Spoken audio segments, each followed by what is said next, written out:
Bom dia pessoal, aqui é o Arthur, do grupo Pandemic. Hoje eu vou falar sobre as interações humanas mediadas por dispositivos eletrônicos. Eu acho que não é novidade para ninguém que desde o começo de 2020, basicamente, a gente observou uma grande mudança na maneira como que as pessoas interagem, né?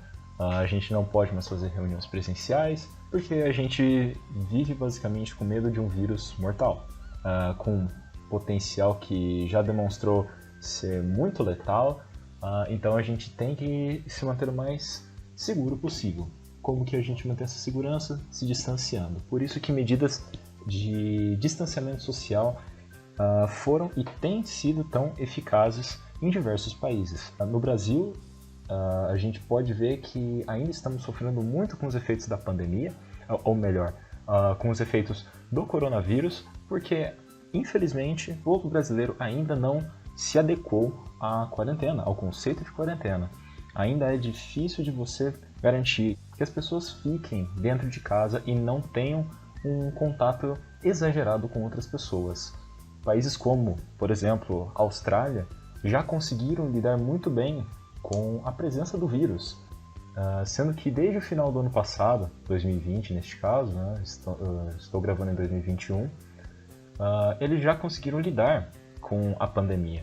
Então, vemos em muitos lugares que as taxas de mortalidade por coronavírus estão extremamente baixas, as taxas de contágio também estão extremamente baixas, e a Austrália é apenas um dos diversos exemplos que a gente tem. Austrália, Nova Zelândia, são todos exemplos disto, de sociedades que conseguiram se adequar a essa nova realidade. E infelizmente, uma das consequências de aprender a lidar com essa nova realidade é o grande uso de mídias sociais para se comunicar com colegas de trabalho, com amigos, com familiares.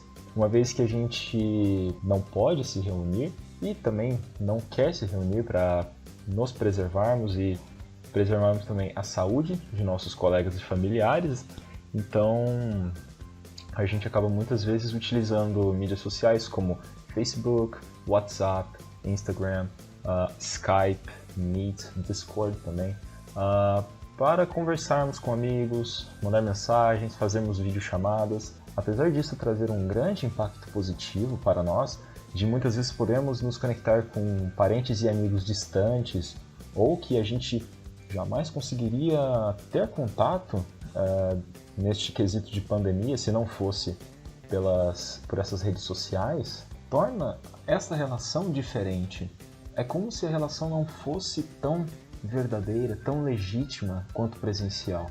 Porque, sejamos honestos, você ouvir uma pessoa ou você conseguir trocar mensagens com essa pessoa não é o mesmo de você conseguir ver essa pessoa cara a cara, conseguir ver as suas expressões corporais,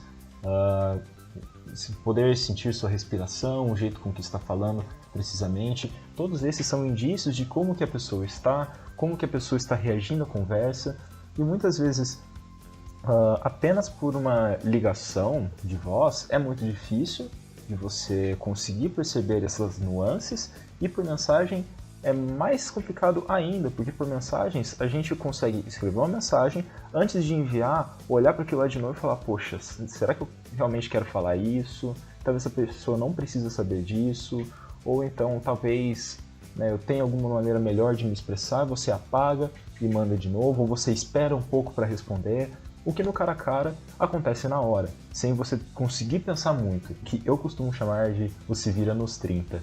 O que você está pensando é o que você acaba falando. Isso, infelizmente, contribui muito para nós perdermos essa sensibilidade e até mesmo o que eu costumo chamar de malícia que a gente tinha de conversar com outros humanos. Eu vejo isso em mim mesmo.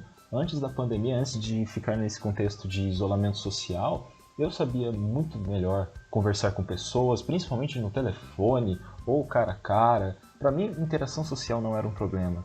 Conforme a pandemia foi se estendendo, eu comecei a perder um pouco dessas minhas habilidades de conversar com uma pessoa normalmente, porque tudo se mudou, faz tempo que eu não pratico, e tudo que você deixa de praticar acaba se perdendo. É que nem inglês. Se você deixa de praticar inglês, conforme o tempo você vai percebendo que você vai perdendo vocabulário, etc e tal. Né? apesar de você nunca desaprender, você percebe que o seu nível que antes era muito bom, agora já está mediano, está caindo cada dia mais. Infelizmente, é algo que a gente tem que aprender a lidar. A melhor maneira de sabermos lidar com isso é realmente fazer um exercício mental, de conseguirmos imaginar que do outro lado não é simplesmente um robô respondendo nossas mensagens, nem nada do gênero, é realmente uma pessoa que está ali, uma pessoa que tem sentimentos, que também está passando por dificuldades, que às vezes precisa de uma ajuda, uma palavra de carinho, e que muitas vezes a gente simplesmente esquece disso. E você estando distante dessa pessoa, que a gente acaba muitas vezes esquecendo o contexto humano das interações sociais. Era isso que eu queria dizer. Se você tem uma opinião sobre isso que você gostaria de compartilhar, por favor, manda um e-mail para mim. Meu e-mail é a231661@dac.unicamp.br. Eu sou o Arthur Felipe. Muito obrigado por ouvir este podcast. Abraços e até mais.